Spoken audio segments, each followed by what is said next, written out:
Hey everybody, it's Miss April. Today's Thursday, so today is a new Check It Out. And today I'm going to talk about picture books that have to do with museums. I know that sounds like kind of a small niche, but there are more books than you think. I have a really personal connection to museums. They've been one of my favorite places to visit since I was a little kid. I love them so much that I'm actually studying in school to work at a museum one day. So let's get started. So, my first choice is Museum ABC, and it wasn't written by just one person, but rather Metropolitan Museum of Art, which is a really famous big art museum in New York City. So instead of using regular images or cartoons or pictures for each letter, they use paintings or sculptures or photographs that they have in their collection to explain each alphabet letter. So J is for jewelry, and they have portions of images, I don't know how well you can see that, from each painting that features jewelry. This is a really great book if your child is learning the alphabet but also likes to be a little bit artistic. Again, this is a picture book, so I'd recommend this for babies to about kindergarten or first grade. So my next choice is A Day at the Museum by Florence Ducatow with images by Chantal Peaton. This is a story about Claire and Billy and their grandparents who go to a day at the museum. This is a more instructional / informational book about how a museum works and what to expect when you go to a museum. I really love all of the images in the combination of detailed illustrations plus really great accurate information about what it's like to visit a type of museum. They also have some great resources in the back about museums you can visit with your children. Because of the longer text, I wouldn't recommend this for maybe so many younger kids. I'd probably say 5+ for this one. This is a great reference / resource if you are taking your kid to a museum for the first time and want to know what to expect. So my next choice is Meet Me at the Art Museum by David Golden, a whimsical look behind the scenes. So this is all about a ticket named Stubby who gets a little bit lost in the art museum after hours. And the wonderful tour guide, Daisy, leads him around and shows him all of the moving and working parts of an art museum.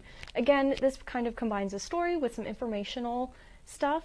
It's really great. I love all of the fun illustrations combined with pieces of art, so you can see Daisy leading around Stubby and then all of the great paintings. Again, this is a combo of info and story, so I would recommend this for probably K+, just because of the density of the topics. This is one of my favorite ones out of the whole collection, and I hope you check it out. So my next to last choice is The Museum, story by Susan Verde, art by Peter H. Reynolds.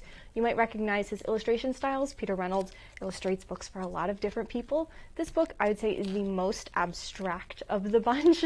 It's about a little girl who visits an art museum with her family, and instead of talking about how a museum works or what you can find in there or a narrative about their day, it's about how the art makes her feel. She twirls and jumps and thinks about the art. This is a great prompt if your kid's really interested in art and likes creating. I'd recommend this because of the simpler dialogue and simpler images for about 2+.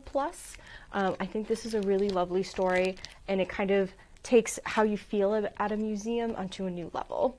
So, my very last choice today is How to Take Your Grandmother to the Museum by Lois Weiss and Molly Rolls Goldman, illustrated by Marie Louise Gay. This is about a girl and her grandmother, and they spend the day at the Museum of Natural History in New York, and yes, that is the museum where Night at the Museum takes place, and it's a combination again of narrative, but it has a little bit more information, and it's not just about the museum, it's also about things you can find in a museum. So they see shark teeth, they see a giant dinosaur skeleton, they see dioramas of animals, and this is a really great story for kids who are interested in science. You see the giant Stegosaurus skeleton. It's really fun. Again, it's a little bit of a longer narrative, so I'd recommend it for probably 4 to 6 or 7 years old. Again, if your kid's really interested in science, this is a great choice. So I hope you check it out. Or you can watch it at the museum because it's also a really great movie.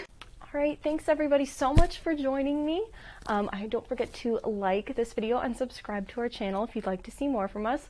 Also, we're going to have a post up on our Facebook page, which will be linked in the description below, for all the museums that are now open in our area. Of course, check the websites for new guidelines or buying tickets ahead of time because sometimes you have to do that now. We hope to see you guys next time. Bye!